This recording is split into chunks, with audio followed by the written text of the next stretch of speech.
Today's scripture reading is Luke chapter 9, 46 through 48.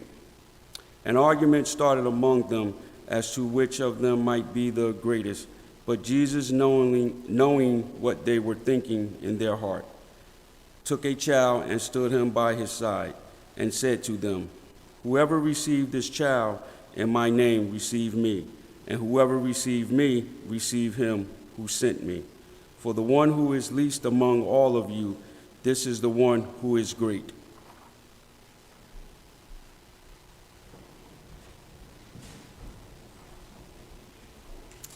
Thank you. You may be seated.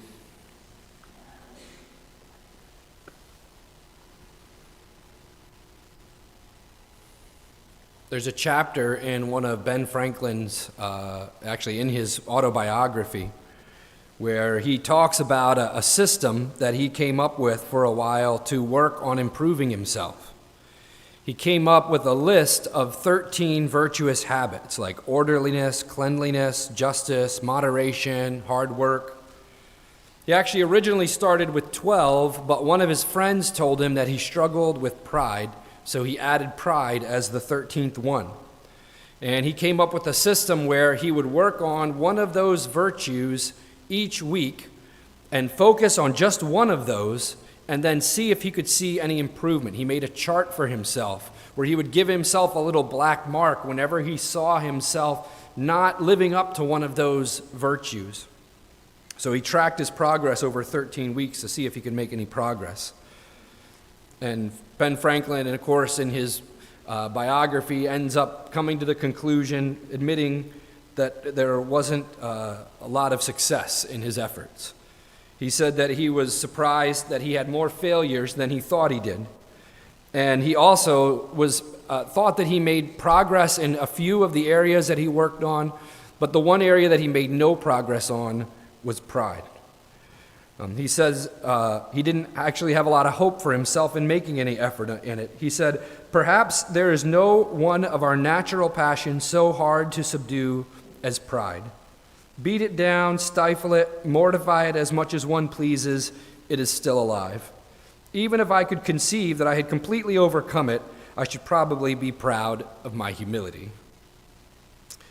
If you've ever thought much about pride, or you've ever tried to get rid of some pride in your life that you've noticed, you probably know how Ben Franklin feels. You think that you're making progress, and suddenly you realize that that was an illusion. You think that you finally did or said or had some kind of humility, and like Franklin says, you're instantly proud of it. You think that maybe I did something that looked humble, but then you're asking yourself, well, maybe the only reason that I think that it looked humble is that I'm prideful. So it starts to get discouraging. It seems like pride is unbeatable. It seems like pride is always lurking in the corners of our heart, seeking to jump out at the worst possible moments.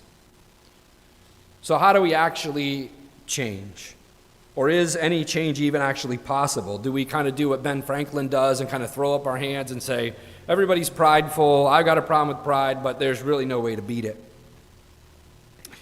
In our text this morning, the disciples' pride jumps out of the corners of their heart in really an embarrassing way.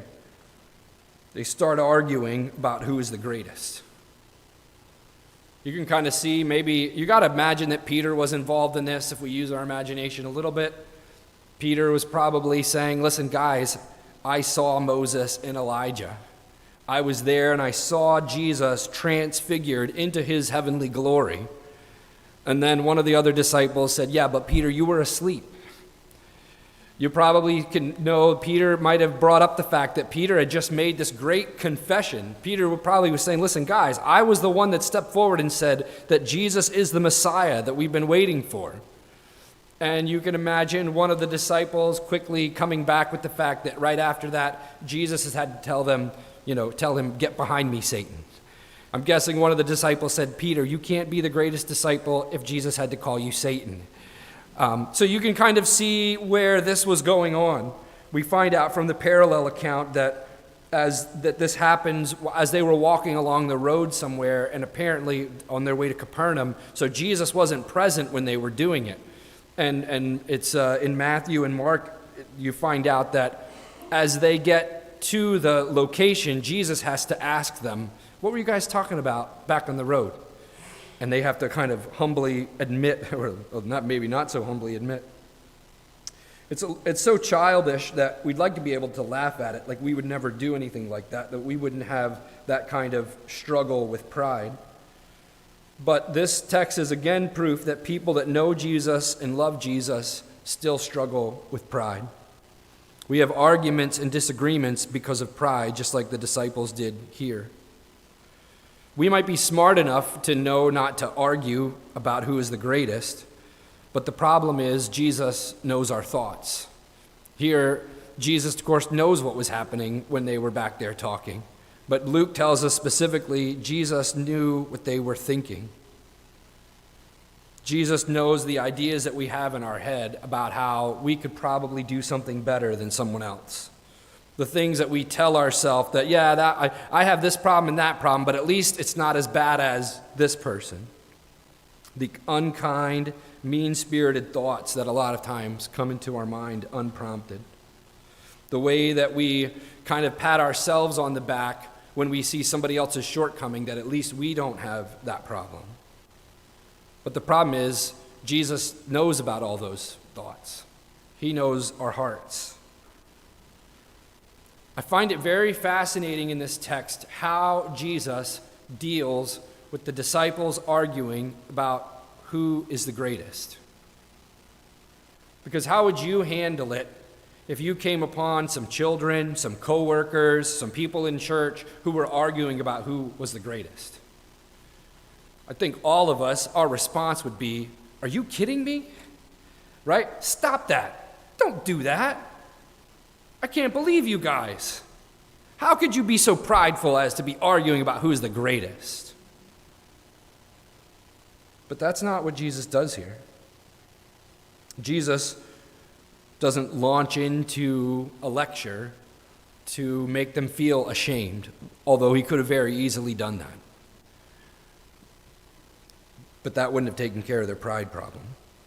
Jesus doesn't launch into a speech about his own greatness, which would have been Jesus' rightful place to do, but that's not how Jesus handles it. Notice Jesus doesn't say, well, listen, you guys are prideful, you're going to always be prideful, there's not too much you can do about it. He doesn't say that either. He doesn't just throw up his hands like Ben Franklin does and say, well, there's nothing you can really do.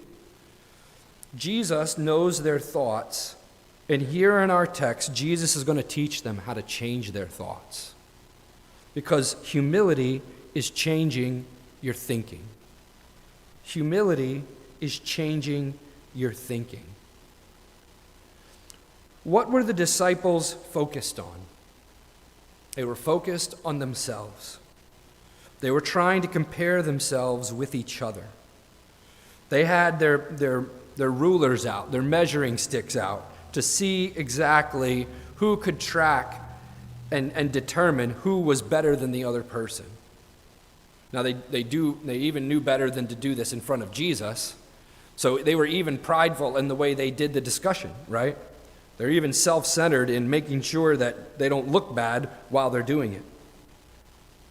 But Jesus doesn't bring out his own ruler to measure how deficient the disciples are. Instead, Jesus ignores the measuring sticks and says, you need new glasses. He gives them a simple object lesson. He takes a child, probably that was playing somewhere at the corners of the room, the same place that the forgiven woman had been, at the edges of the room, ignored by everybody.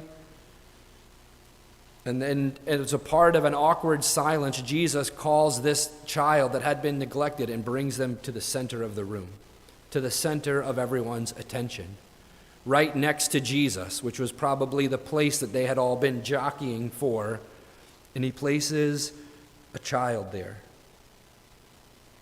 He doesn't tell them to stop arguing about something so silly. He doesn't say, stop measuring yourself like that. He instead gives them an entirely new focus. He says, you're dealing with the complete wrong category here. You don't need a measuring stick, you need a new set of glasses. Here's a kid that was in the room, a young child that probably nobody had paid any attention to since they had come in. And Jesus says, here's the answer to arguing about who the greatest is. Stop looking at yourself. Stop comparing yourself with other people, and instead look at who you can serve. Teddy Roosevelt is famous for his statement that comparison is the thief of joy. And I think that's true, and that's a good point, but maybe we could tweak that phrase a little bit here and say comparison is evidence of pride. If you want to check how prideful you are, watch how often you compare yourself with other people. That's how we normally think as children of Adam. That's what Adam did in the garden, right? He pointed over at Eve and said, well, she was the one that did it first. That's what Cain did with his brother Abel right before he murdered him. He was so angry as he compared himself with him. We have all of these sneaky, very self-righteous ways of comparing ourselves with the people around us. You compare yourself with people at work. You compare yourself to your next-door neighbors. You compare yourself to other Christians. We secretly think to ourselves, we know better than normally than to verbalize it, but we a lot of times have thoughts in our minds, I could do a better job than that. Yeah, they have that talent or that gift, but at least I am like this. At least I have this gift. We compare our attitudes, we compare our personalities, our incomes, our looks, and the list goes on and on. So what's the answer? The answer isn't stop it. Don't do that. Don't compare yourself with other people. We all kind of know that, but that's not the answer because it never works. The answer is a new focus. The answer is a whole new way of thinking, a whole new category to be looking at. Instead of asking yourself, how do I compare? Ask yourself, who can I serve? Isn't that what Jesus is telling them here? You need to think about a whole new focus for your life. Here's a kid that you've been ignoring, hadn't been paying any attention to, a small young child, puts this child in the middle of the room. Who can I serve? You see the difference in the focus. The disciples needed to take their eyes off of themselves and onto the opportunities to serve that were right in front of them. There's a pretty famous quote by C.S. Lewis. You probably have heard this before, but it really applies here. He said, don't imagine that if you met a really humble man, he will be what most people call humble nowadays. He will not be a sort of greasy, smarmy person who is always telling you that, of course, he is a nobody. Right? That's still comparison, right? That's still a form of pride. Somebody who's, I'm not as good as that. Oh, no, I'm terrible at that. Oh, I can't do that. They're still comparing themselves with people. C.S. Lewis says, probably all that you will think about a humble person that you would meet is that he seemed a cheerful, intelligent guy who took a real interest in what you said to him. He will not be thinking about humility. He will not be thinking about himself at all. Tim Keller wrote a really good book. You can tell it's a good book just by the title. It's called The Freedom of Self-Forgetfulness. And he actually manages to summarize C.S. Lewis's statement here even more eloquently. He says, humility is not thinking of more of myself or thinking less of myself. It's thinking of myself less. You see the difference? If you're thinking more of yourself or less of yourself, you're still comparing yourself with people. And Jesus gives us a whole new category to focus on other people. That's the measure of our real humility, and that's also the pathway to finding real humility. It's in looking and asking yourself the question, who can I serve? I'll just give you a real simple way to do this. One way is just learning to listen. Listening in our day and age has started to become a lost art of actually hearing what people are saying, asking follow-up questions, waiting to let them finish their sentence. A lot of times, and you've had the experience of being in a conversation with somebody that you quickly realize they're impatiently waiting for you to finish your sentence so that they can say what they were hoping to say. And you don't want to be that person. One way that you can focus on others is learning to listen, to hear people and what they're saying. Once you're listening to someone, you can know how to pray for them, truly pray for them. Not just some big, huge trial that you have to pray for them one time, but truly know what's going on in their life so that you can pray for them. Once you're listening to somebody and praying for them, it gives you the opportunity to serve them, to find out a way that you actually could help them with something. But that's what humility is. Humility is changing your thinking. It's finding a new focus for your life. But second, I want you to see here that Jesus actually goes even further here in how we change our focus.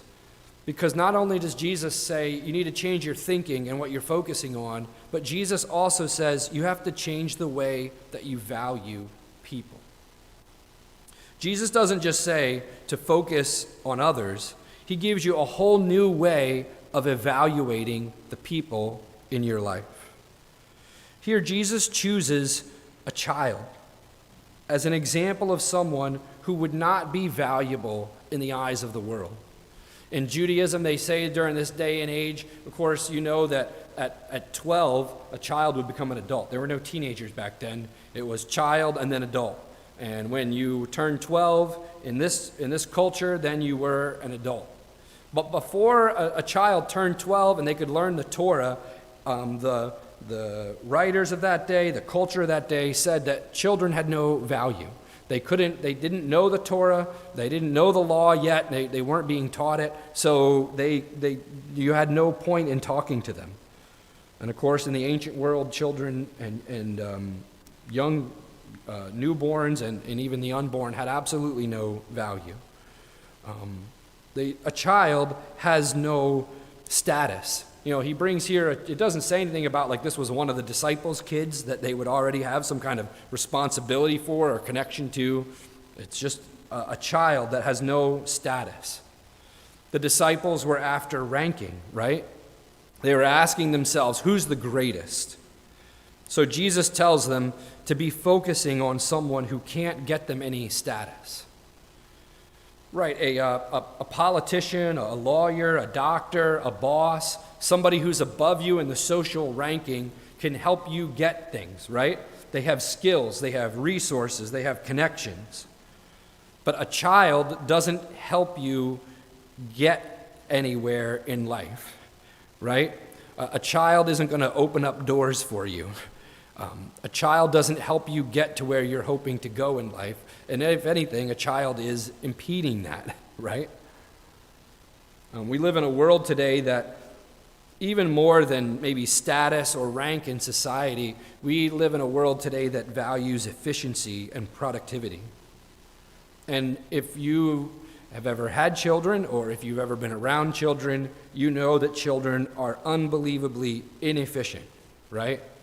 If you want to cook something, you want to prepare a dish or a meal, and you want to get it done as quickly as possible, you don't ask a young child to help you. If they need to tie their shoes and you're in a hurry, the quickest way to do it is just for you to do it yourself. Kids are not efficient. Children are not productive, right? What's the starting salary for a 7-year-old, right? Not a whole lot. You'd say it's in the negative numbers, right? They have to be taken care of. If you have ever been in a house where children live, and you go into a room where a child has been, you don't notice the productive things that have happened in there. Like, well, who straightened up this closet? You know, who painted this room? Who picked up all of the toys? No, you walk into a room and things are unproductive. Things haven't been done. By their very nature, children are of low status or no status. They're not efficient and they're not productive. So Jesus is talking about children here, but he's talking about anybody in our lives who is low status, not efficient, not productive. We all know or probably have in some measure children in our lives, but then we also have childlike people. All sorts of people fit into the category of one degree or another of somebody who is unproductive and inefficient. They're not helping me accomplish the goals and the things in life that I want. If somebody is helping you reach your ambition and what you want out of life, they're helping you get a promotion, they're helping you feel a certain type of way, they're getting you the things that you need, then of course it's easy to value them. But what about the people in your life that are actually impeding the things that you want? The people in your life that are forcing you to slow down and not get the things done that you were hoping to, not be able to enjoy the things that you wanted to. So how does Jesus tell us to treat people in this category? Children or childlike people? Jesus says this: we're supposed to receive them. Whoever receives this child in my name. This word here is used 3 times, and sometimes it's translated welcome, because it's stronger than just the English word receive. When we say receive in English, we mean, just accept, or you can kind of passively, hesitantly, like, okay, let this person into your life. But it's a lot more than that. I included here 2 kind of definitions from commentaries that I thought were good. This word receives or welcomes means to accept deliberately and readily, receive kindly, and so to take to oneself what is presented or brought by another. Another commentator said that it's the honor of hospitality to regard them as guests. So this is not a passive or a neutral idea of what Jesus is talking about receiving children or childlike people in our life. It's saying to welcome them. That's the definition of greatness. Greatness doesn't come from how you measure up with someone else. Greatness is found in how you accept someone lower than you. That's actual Christ-like humility. But you see how humility is changing what you value. Pride values yourself. Pride values your agenda, your feelings, what you want to get done today. Humility values how you treat someone who isn't helping you. Now, I want to just stop for a second here and say I think that there is a word of caution, because any verse in the Bible, any idea in the Bible can very easily get twisted by people for their own ends. A humble heart is welcoming and willing to help other people, but that's not the same thing as doing everything that the other person wants you to. And I mean, children are a perfect example of this, that loving a child, and even humbly loving a child, is not giving them every single thing that they want all the time. A child may want a 4 a.m. bedtime, and they may want an all chocolate chip cookie diet, but that doesn't mean that you give it to them. That's not what Jesus is talking about here. That's behavior and wisdom in a relationship that you need to have. Jesus is talking about our heart attitude, our willingness to humbly serve people. Sometimes humbly serving children or humbly serving people that are beneath us in certain ways, is by telling them hard things that we would rather not have to tell them. But that's still the right thing to do. Remember, Jesus here is rebuking the disciples. He's doing it gently. He's doing it so lovingly in a way that only Jesus could do it. But Jesus is rebuking them with an object lesson that these guys are going to remember for the rest of their life. So Jesus is not just telling the disciples everything they want to hear. Jesus didn't tell the Pharisees everything that they wanted to hear and do everything that the Pharisees wanted him to do. So this is a check in a situation of our heart of, am I being humble? Am I being Christ-like? But when you talk about behavior in a relationship and what the right thing to do is, that's dictated by the scriptures, it's dictated by wisdom, and that's something else. Just to use an example, you could have a friend that wants to loan asks you for $100. Now, a humble heart would be willing to help them, would want to welcome them into your life, but is it the right thing to do to lend them $100?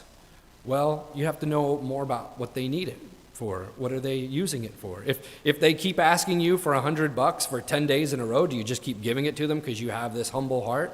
Well, no, that wouldn't really be loving to them, right? There's other scriptural principles that you could go to in the right way to use money and the right way to help someone. But Jesus here is talking about our heart of humility. And that kind of caution aside, the issue still is, how in the world can we ever do this?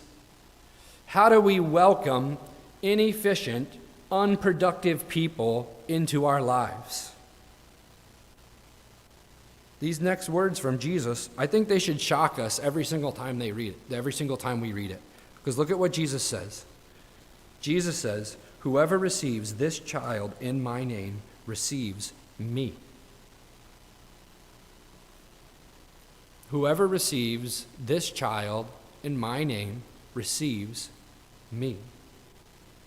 So Jesus' idea of humility here includes more than just one person. There's a vertical and a horizontal relationship to humility. This is why Ben Franklin's plan never worked, because he didn't have Jesus as a part of the equation. If you want the power and the motivation to be humble, it only happens with Jesus. Jesus says it's when you receive a child in my name. And that when you do receive a child in my name, you are actually receiving me. Think about it for a second. Who made another human being that's in your life? Jesus did, right? Who made that inefficient, unproductive person and placed them in your life? Jesus did. Who is the person that we know that cares and loves the lowest people, the dejected, the hurting, the poor, the people that everyone else in society wants to ignore? Jesus does. Jesus is so closely associated with them. Jesus loves them so much that he says that if you welcome them, it's like you're welcoming me. And then Jesus actually goes even further and says, if you welcome me, it's like you're welcoming the one who sent me. So it's not just Jesus that we're accepting and welcoming into our life. It's actually God himself. Let me give you this example.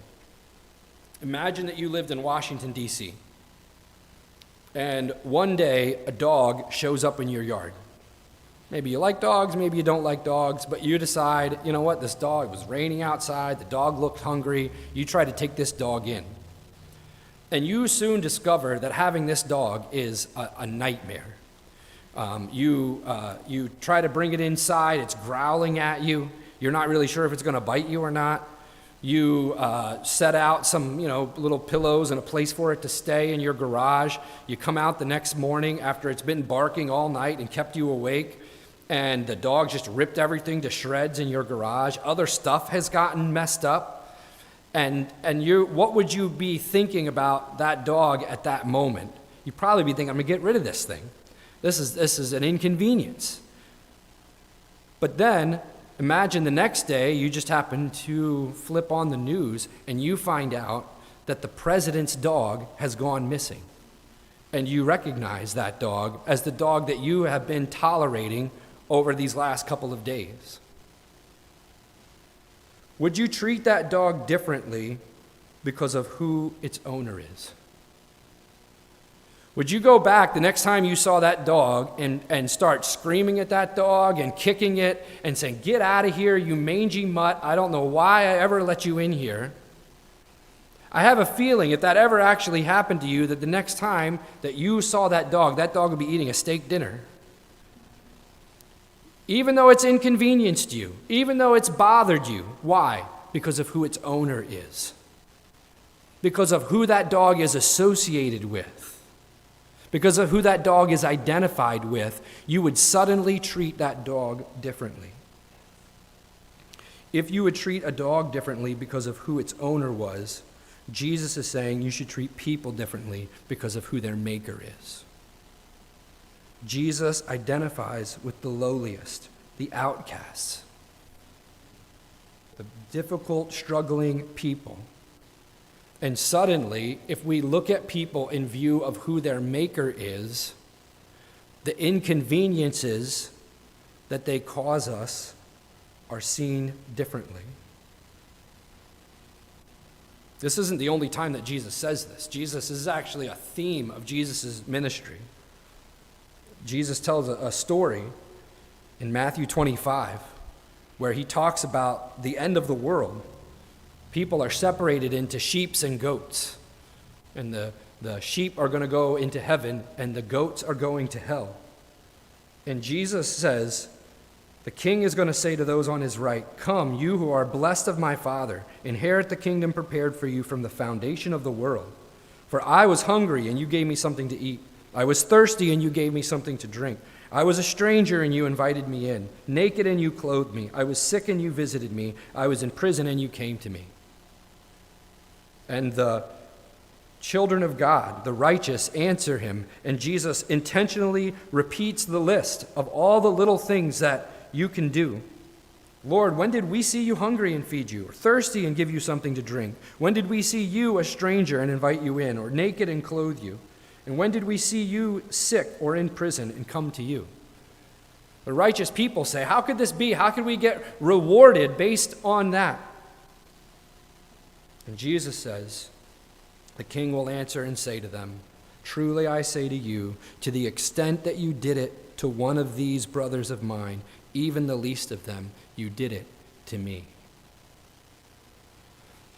The life of Jesus' followers is so caught up in the lowly and the least of these that Jesus says this is what you get rewarded for. This is the whole thing that marks you as a follower of Jesus.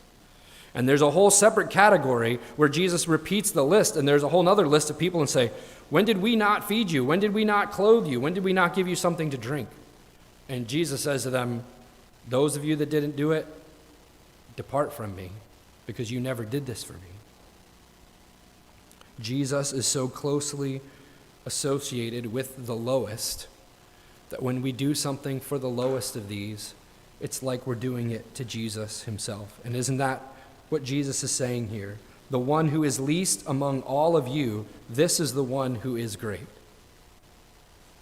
And Jesus says in a different place, the first shall be last. And we sometimes, we say that jokingly when we're trying to decide who goes, first in line about something. But what does it mean? Who is the one who is the least? It's the one who associates and spends time with and focuses on the least, the children, or the childlike people. That's Jesus' definition of greatness. Jesus' definition of greatness is somebody who focuses on the lowest. Now, notice here there's no more comparison, right? The disciples are trying to figure out who was greater, and Jesus says, greatness is available to you, but the way that you get greatness is greatness in the eyes of God. In God's eyes, welcoming children and the least of these, that's true greatness. I think that in one way, these words are a rebuke to us, but I think there's another way that as I was thinking about these verses, I think they are incredibly encouraging to us. I'm thankful to be a part of a body of believers here who exemplifies this in so many ways. Jesus doesn't say that greatness is based on our numbers, on our success, on our view in the eyes of the world. Jesus says that our greatness is measured by the people that we serve. And as I look out into the audience today, as the people that I know in our body, there are so many people that spend time loving people. It's a blessing. It's an encouragement to me. It's something that I feel like I need to learn from, because I know many of you spend time loving people who are not always the easiest to love. I think it's an encouragement to us because every single person here has an opportunity for greatness. If greatness was based on the eyes of the world's definition of success, right? Of, man, if you just got enough money, if you just get enough stuff, if you just have enough talent, if you have enough looks, whatever else, then we are looking at that and saying, well, I don't think I'm ever going to get those things. Jesus is here, gives a definition of greatness that's available to all of us. We all have people in our life who we can serve. We all have people in our life who at times are not easy to serve. And we have that opportunity to serve the Lord that way. We didn't get to be here on earth when the disciples were, and the disciples got to see Jesus or got to have Jesus in their home. But you actually have the ability to have Jesus in your home by inviting someone over who maybe can't have you over. This doesn't mean, of course, that as much as this is an encouragement to us, that we don't have room to grow. If you have kids or if you work with kids, here's just the cold, hard, honest truth that I don't want to hear, but I'm going to say it anyway. When we're frustrated, it's because we're prideful. I don't like to say that, I don't like to hear that, but that's the truth. As parents, we blame a lot on our kids' behavior, but a lot of the frustration that we struggle with is really pride. We didn't get what we wanted, and so because of that, we're upset. What are we doing? We're comparing ourselves. We're valuing efficiency and productivity, but we've forgotten these words here of Jesus about what humility really is. In our homes, we need to welcome and enjoy our children like we would welcome and enjoy Jesus. Who else in your life might Jesus be calling you to treat differently? Who could you welcome before and after the service? Who could you welcome into your home? Who could you welcome into your life? Are the only people that you seek out and enjoy people who can get something for you or do something for you? Or are there people in your life that you serve simply because of who made them? The way that we answer those questions is proof of how much pride we have in our life. Some of you have probably heard of a man by the name of Chuck Colson. He was a real kind of famous Christian speaker and author, and especially in the 60s and 70s. He was actually a part of, a little bit of the history. He was a part of the Watergate scandal with Richard Nixon, and he was involved in covering it up. And President Nixon just resigned and got pardoned, but some of the people in his administration that had committed crimes to cover it up actually got sent to jail, and he was one of them. While he was in prison, he came to Christ, had an incredible testimony of coming to know the Lord, and when he got released, he started a prison ministry that was nationwide and eventually became international. He wrote over 30 books. He got over 12 honorary doctorates. He was one of these people who was like a type A personality, always busy, always going places, always getting things done. In his older years, as he started to have grandkids, he loved being a grandfather, but he had one grandson that he struggled to connect to. His name was Max, and Max was autistic. He was 6 years old. And when Chuck Colson would try to talk to him and kind of impart wisdom to him, the kid would just run away and cry. And so he didn't really know how to connect with him. Until one day, Chuck Colson was visiting his daughter and his grandson in their home, and he came down with a horrible flu. And he ended up immobilized on the couch for several days. And he couldn't move, couldn't go anywhere, couldn't do anything. And it was during those days where he was stuck on the couch that his relationship with his grandson changed. he started to see this boy for who he was. He started to see how he interacted with his mom and was able to start to enter into his world. And after those days on the couch, his relationship with his grandson was never the same. They would go to the store together, and Chuck Colson knew that there was no way they were going to go to the store and grab something and run back out. Going to the store would take 2 hours sometimes because the boy wanted to go and look at every single thing in the store.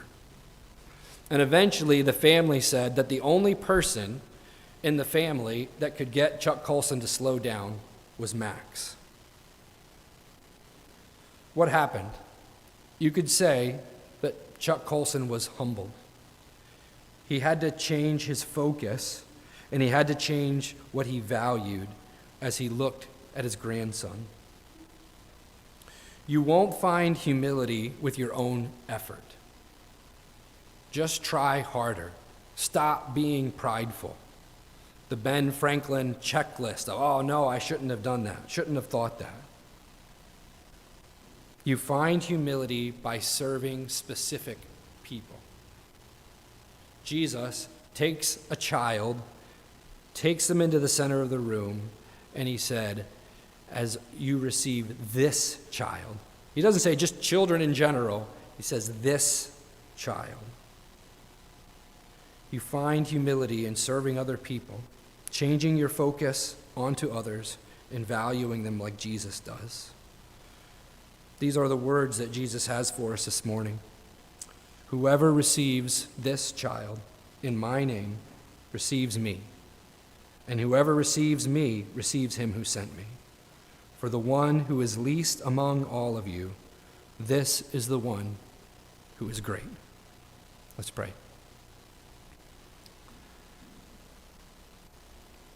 Heavenly Father, we thank you for these words from you this morning.